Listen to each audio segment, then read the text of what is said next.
आज के case studies के इस लेक्चर में बात करेंगे 2025 के लैंडमार्क जजमेंट की, जिसमें यह देखने को मिलता है शादी होती है 24 घंटे बाद डाइवोर्स के लिए जाते हैं और कोर्ट इस मामले में डाइवोर्स दे देती है।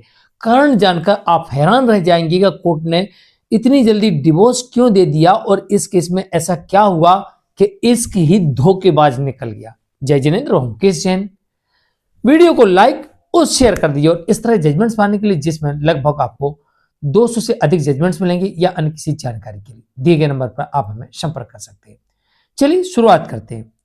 दरअसल इस मामले में शादी होती है। शादी के बाद में 24 घंटे के भीतर ही ये लोग पति और पत्नी दोनों मिलकर एक फैसला ले लेते हैं कि हम साथ नहीं रहेंगे और डाइवोर्स ले लेंगे और मैच्योर डिवोर्स के लिए कोर्ट पहुंच जाते हैं। और कोर्ट इस मामले में ये देखती है कि पति पत्नी के बीच में पिछले 2 सालों से, यानी शादी के 2 साल पहले से इनके बीच में अफेयर चल रहा था। ये लोग एडल्ट्री में थे और ऐसा अचानक क्या हो गया। कोर्ट ने इसका कारण जानना चाहा तो कोर्ट कारण जानकर हैरान रह गया। इस मामले में दोनों ही पक्ष, पति और पत्नी, वेल क्वालिफाइड हैं, पढ़े लिखे हैं। पति शिप पर काम करता है और पत्नी डॉक्टर है। इसके बावजूद भी ये शादी टिक नहीं सकी।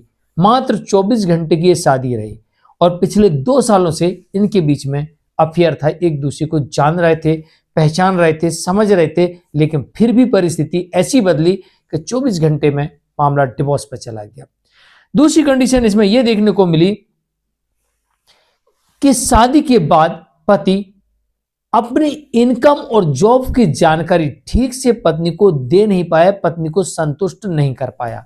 पति यह कह रहा था लगातार कि मैं शिप पर काम करता हूं, लेकिन पति यह नहीं बता पा रहा था कि मैं किस शिप पे जाता हूं, कब जाता हूं और मुझे कितना वेतन मिलता है। यह प्रूफ नहीं दे पाया और इसी वजह से मामला डिवोर्स की तरफ चला गया। तीसरी बड़ी कारण इसमें यह देखने को मिलता है कि दोनों ही पिछले 2 साल से अफेयर में थे, लेकिन फिर भी एक दूसरे को अच्छे से समझ नहीं पाए, जान नहीं पाए। और पत्नी ने जो कारण बताया डाइवोर्स का और उसका जवाब पति नहीं दे पाया, तो पत्नी ने पहले, होने वाली पत्नी को पहले उसकी इनकम की और कहाँ जॉब करता है उसकी जानकारी ले लेना चाहिए थे, लेकिन वो नहीं ले पाई।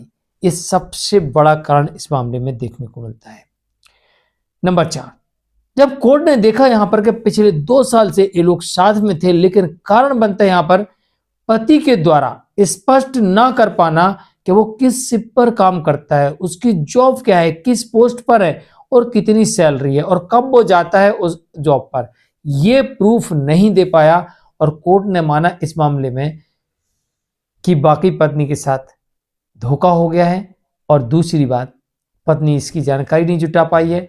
तीसरी बात, जब शुरुआत में इतने धोखे हैं तो आगे ये शादी चलेगी कि नहीं चलेगी। चौथी बात, कोर्ट ने देखा कि जब दोनों फैसला ले ही चुके हैं साथ नहीं रहने का।